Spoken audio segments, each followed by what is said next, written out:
I came back to a bunch of different thoughts like, okay, remember, I'm the guy that coming out of the combine didn't think cornerback was going to be as high as everybody said. Now, a couple months later, I might be reeling a little bit on that because when you make sense of how high those other receivers are going to go, what's going to be left on the receiver board, even if receiver were a top priority, well, cornerback, there's going to be more of them at 17 and probably higher players of the position to be able to go get.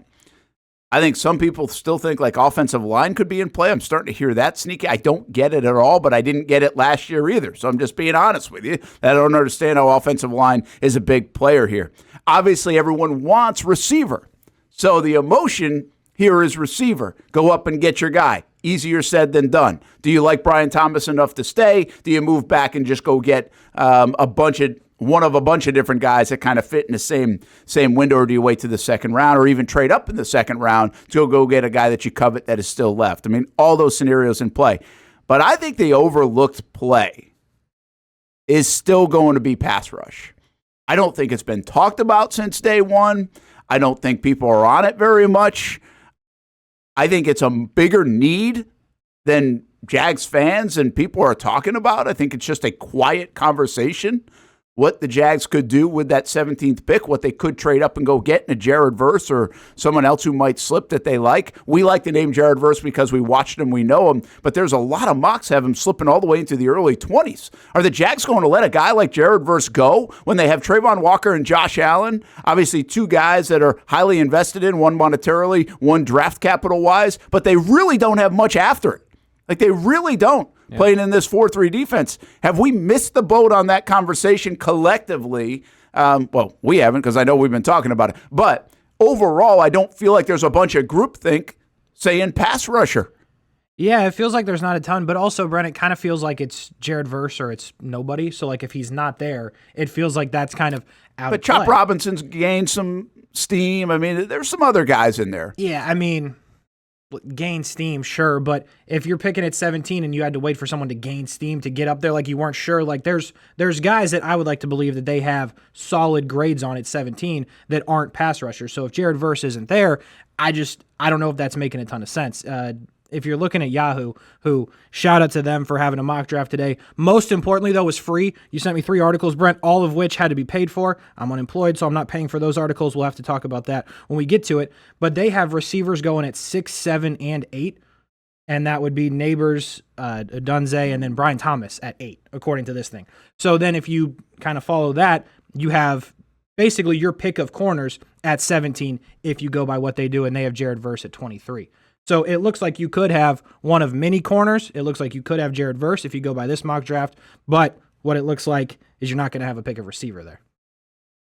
Yeah, I can't imagine the Jags have receiver at all here. It just doesn't make sense. Well, in those 3. I mean, there's just no way those 3. It's beyond groupthink. It's common sense think. It's also everybody seems to want or need a receiver in the first half of the draft, really in the entire draft. So, like, I think there are 20 teams that potentially would try to get one of those top 3 receivers. Mm-hmm. And I'm just throwing a number out there, but that's the point. I mean, that's how much they covet those guys, so much so that it doesn't look like Arizona's even going to move, although there's some thought, hey, if you really blow them away, that they could.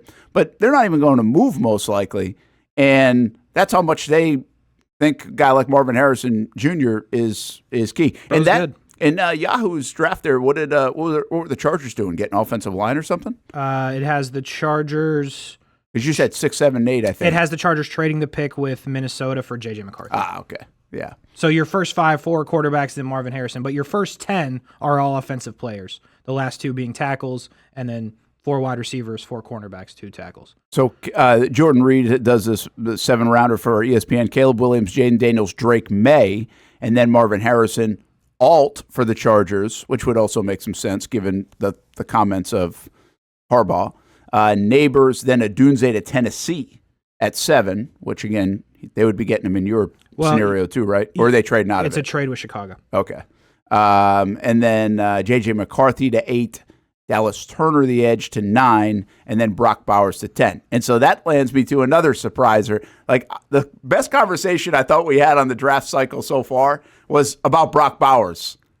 And if Bowers were to somehow fall, to 12 or 13. You know, what Trent Baalke did give us, and again, I think Trent Baalke gives us way more than any GM has given us coming out of those little draft luncheons.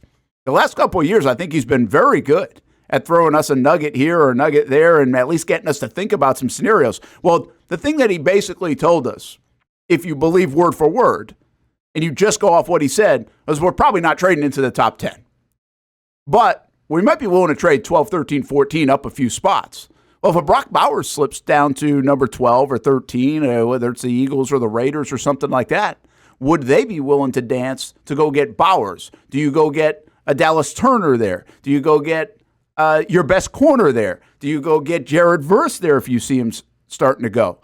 Or do you covet Brian Thomas and you're afraid somebody else is going to get him? In this mock draft, I see the Colts getting Brian Thomas at number 15. Like, how much motivation is it to get in front of the Colts for the Jaguars as they shape their board here on a Monday and have their final meetings? I mean, there's got to be at least a good amount of motivation after you see what the Colts did last year. Again, Yahoo has Brock Bowers going 12th to Denver, so that's right in that window that you're talking about, and they have Dallas Turner going 15 to the Colts. So those are two guys that you could be interested in.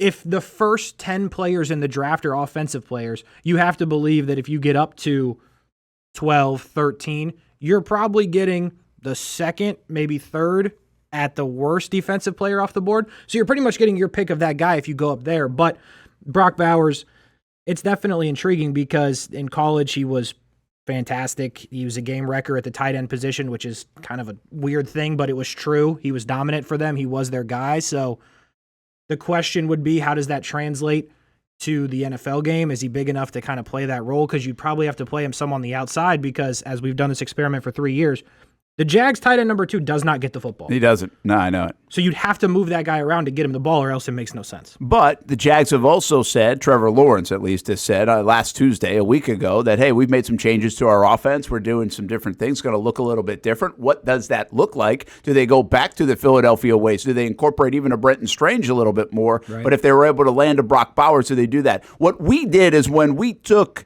the experiment of, hey, do you need a number 1 wide receiver or could you go get 2 tight ends? And when you have 2 tight ends, how difficult is that to defend for opposing defenses? And we got back to the Patriots days of Hernandez and Gronk. We got back to the Doug Eagles days of Ertz and Goddard, right? So, I mean, it's a unique thing, but it seems like when you do have it, it seems like it shows up with a lot of flowers at the end of the day.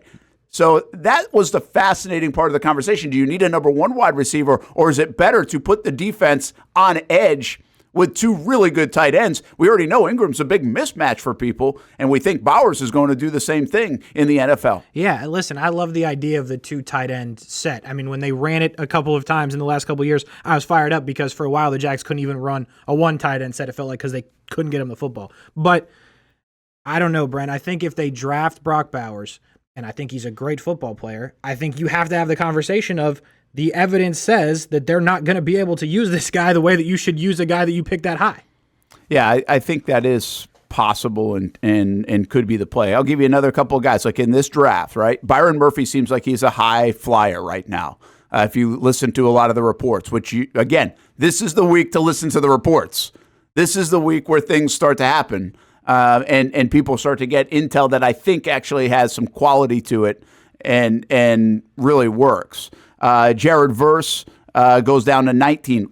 So in this mock draft, Byron Murphy, if he's really a top 10 kind of talent, would the Jags pass him up? They could use young defensive tackle help. Are they going best player on their available? They've got depth. Now, he could still factor in a rotational play, but remember now, Nielsen's former defensive line guy. Right. Everybody's talking about corners with Nielsen. He wants to play that press style, but he's also a former defensive line guy. So Murphy and Verse and players like that seem to make some sense if still there, and you can get a hell of a quality player with all the offensive guys going off the board if people really do have Murphy as a top 10 talent, but the offensive guys are shoving him down even further to, say, a 17 or a 15 or a 14. Yeah, I think it's an interesting point, and you're right about Nielsen. I remember that's what I was excited about him when they hired him because of what Trayvon Walker could potentially continue to become under Ryan Nielsen. But, Brent, I think it's just the scar tissue of you've got to draft players that can impact right away. And I understand you're going to say, well, where do you want to play them? I get that. But if you're talking between Jared Verse and Byron Murphy, who do you think is playing more in 2024? Yeah, I do think Verse plays more. Yeah. I think that matters right now. Like, Yeah. I just think you're in a spot where that's going to matter. And I understand why Byron Murphy could make some sense there. But for at least a couple years, you're talking Eric Armstead. And you don't really want to take him off the field if you don't have to. Devon Hamilton, you got all that. So I think if those two guys are who you're deciding between, I would lean Jared Verse. Yeah, I don't know the flexibility. Listen, we know Devon Hamilton's going to play on that inside spot, right, in this 4-3 scheme. So he's going to play inside. So is Armstead. You know, you obviously got Trayvon and Josh. What I don't know I'm assuming that 3 technique area is where Roy Robertson Harris goes as well. Now, in the 3-4, he was playing out on the edge a bit more. So how do they utilize him? Can they utilize him in multiple spots? Obviously, Armstead's got some flexibility too. So I tend to agree with you that a guy like Murphy doesn't really make a lot of sense right now for the Jacksonville Jaguars. But maybe that's a piece where they can actually trade back with a team that if Murphy and a Verse are still on the board, you can trade back for somebody who might be going to get Murphy. You still end up with Verse, or you end up with a corner that you still like. I think he could be an interesting piece in this first round for many teams. And again, a lot of that's best player available versus need. And I think Bulky even indicated that. If you have a lot of this closeness between players, you're probably going to go need. Well, Murphy probably doesn't fit the need as well as Verse does, or a corner does, or obviously a receiver does. Yeah, I mean, they do have needs. I don't think that's one of them. But again, if you've got that option to move back, kind of see what happens if both of those guys are still available. It worked out for him last year, and that's lucky, fine, whatever you want to say. I just think whoever that they decide to pick, whether it's 17, it's earlier, or it's later, dude has to make an impact, because we can't be sitting, or you guys can't be sitting here talking about that again 2 years in a row. Yeah, I do think impact-wise, I think Verse has a chance to make a big impact for you in a pass rush situation. I agree with that. And that's where I go back to. That's sleepy, because you feel like you've got your guys. The problem is you've got your guys until they get dinged up for 3 games and you got nobody. I agree.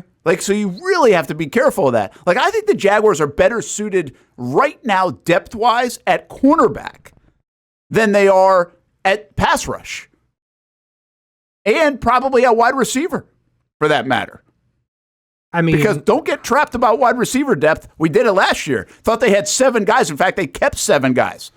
Well, they needed a lot of them, and there was a huge drop-off. Again, do they have bodies at other places? Yeah.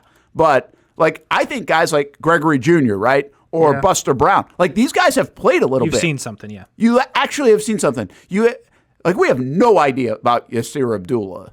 Is he going to take a step? Are they going to get the best out of a guy like that? Does he even fit with what they're trying to do after they drafted him? Because, again, they're changing what they're looking for. Bulky admitted that as well on Thursday in the draft luncheon. So I think you can make the case. It's the least filled position from a depth standpoint. And by the way, you use those guys. You really do use those 8 players on rotation.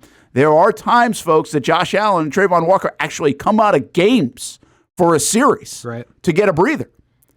And then there's times, of course, with all this passing situation, Armstead should help this too, that you're going to throw 3 of those guys out there at the same time, but then Armstead's your 4th guy in that. And Hamilton's on the sideline. Who is that guy? Yeah, they don't have that dude. They just picked up. You got the depth chart in front? Yeah. They picked up, what's his name? Gibson. Yes. Who, by the way, sneaky has some production in his career. I know he's not a household name, but right now that's what you're going with. Yeah, I mean, you don't have the bot. I get it. Yasir Abdullah, you don't know, but why was he inactive most of the year last year? You know what I mean? Yeah, I don't know how you could have a lot of faith in him. Agreed. And yeah, you make a decent point with guys like Monteric Brown and Gregory Jr., Braswell, whatever. But you've seen them play, and it's not like you're really running to put them back out there. Yeah, so, I think you're in a situation where I think you're in trouble if any of these big-time guys get hurt. Tyson Campbell last year, you saw it. It wasn't good really when he was in there because he was hurt, and then when he wasn't in there, it wasn't good either. So, yeah, I think you're in serious trouble one way or another if one of those guys were to get hurt, whether in your secondary or on your defensive front.